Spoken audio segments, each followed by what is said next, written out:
How you doing, everybody? Tim here, View from the South Stands, coming to you on Wednesday after TFC's most recent game, a draw against FC Dallas in Dallas. I'm going to try to keep it short and sweet tonight because it's pretty hot here in my quote-unquote studio. Notice the new production values.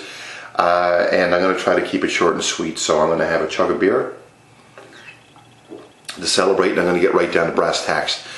Only 3 teams in Major League Soccer have winning records on the road this season. The trick in this league is to be competitive. Give yourself a chance to win something away from home is the key to success in this league. Away teams this season so far are winning about roughly 26% of their games in average on the league. They're losing about 51% of their games, and they're drawing about 23% of their games at home. And those are recent stats right up to tonight.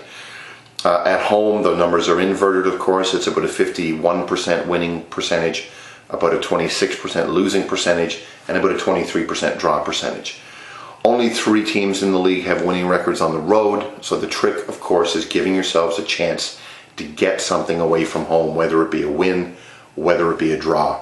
And Paul Mariner seems to be doing that job. That's 4 games away right now for Paul Mariner in Major League Soccer. He's only lost 1 of those games. He's only been shut out once. That's a 25% win percentage, which is right near the league average. A 25% losing average in those 4 games, which is half of the league average. And a 50% draw rating, which is over twice the league average. So he's giving better than he's been getting. And the club is doing better on the road than what the median is in the league. Aaron Vinter, of course, had 0 points on the road, and I think it's worthy to start asking the question. I don't know the answer to this question, but I think it's worthy to start asking the question and having a meaningful debate as to why the trigger was not pulled earlier on Vinter, based on hindsight, based on these good road results from the Mariner-led Toronto FC, I should say. It's the same roster as Vinter. It's a different formation. It's some different choices.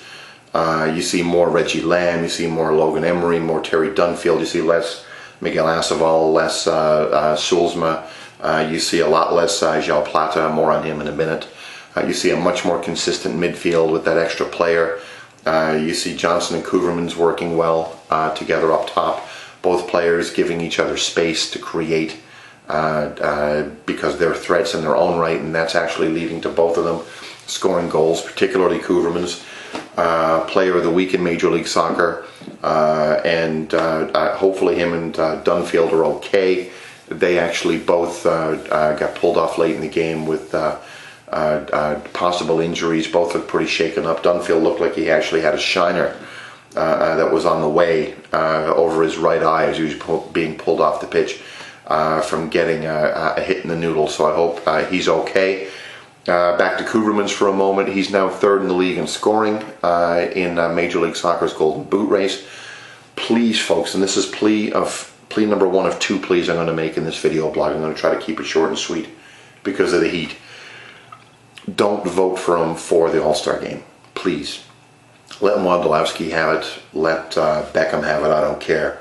We need Danny Koevermans desperately to play only important games, and those important games are games that matter for TFC in the league and in the Champions League. Don't let him play a meaningless game against Chelsea, and I'll have more about a meaningless game in a little bit as well. So on to Paul Mariner, it's pretty simple. Do better at home. Be consistent on the road, and you're going to climb the table, and TFC is starting slowly to turn the ship around and start that process. Depending upon how things go in Los Angeles this evening, Philly, I think, was winning in the second half. If they're able to draw or lose points tonight against the Los Angeles Galaxy, the Reds have a chance going into their house on Saturday, beating them, getting out of the basement for the first time in the season, which is tangible, a tangible sign of change and improvement in this club, at least over the short term.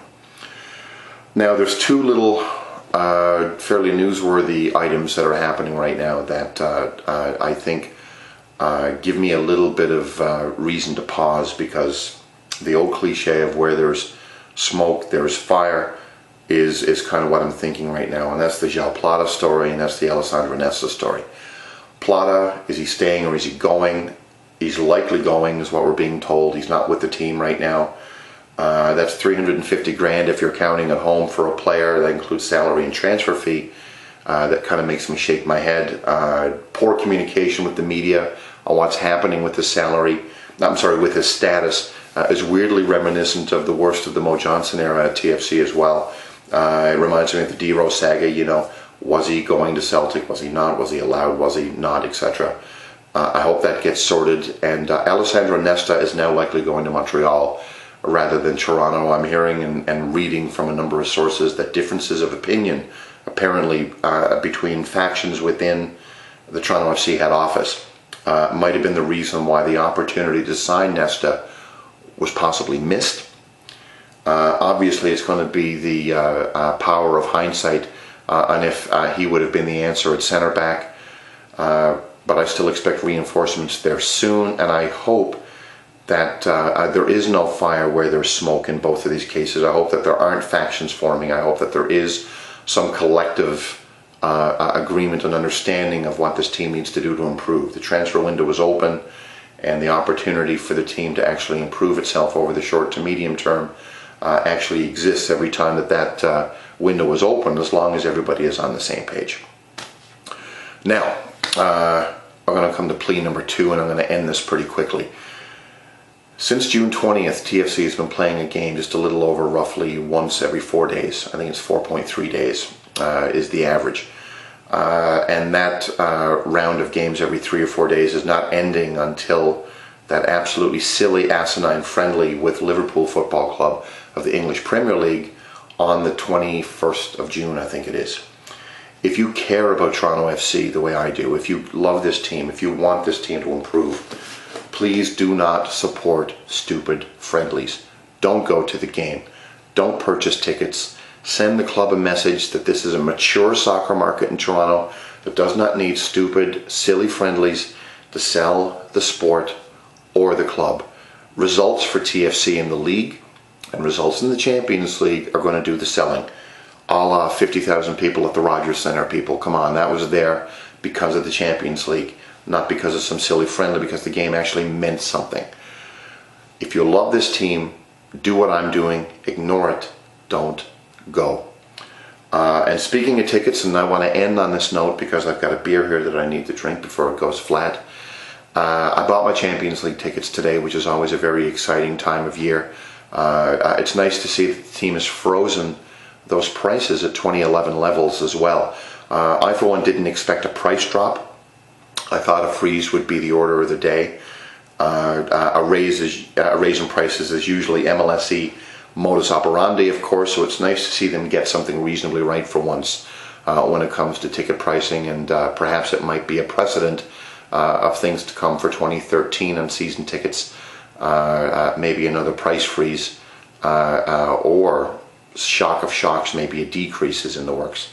I can't really see them going for an increase based on what's been happening this season. So that's it. I'll have another video blog up on Sunday evening after TFC's next game in Philly. Hopefully at that point we'll be talking about a team that's no longer in the basement of Major League Soccer. Thank you so much for watching, and we'll talk to you guys soon. Cheers.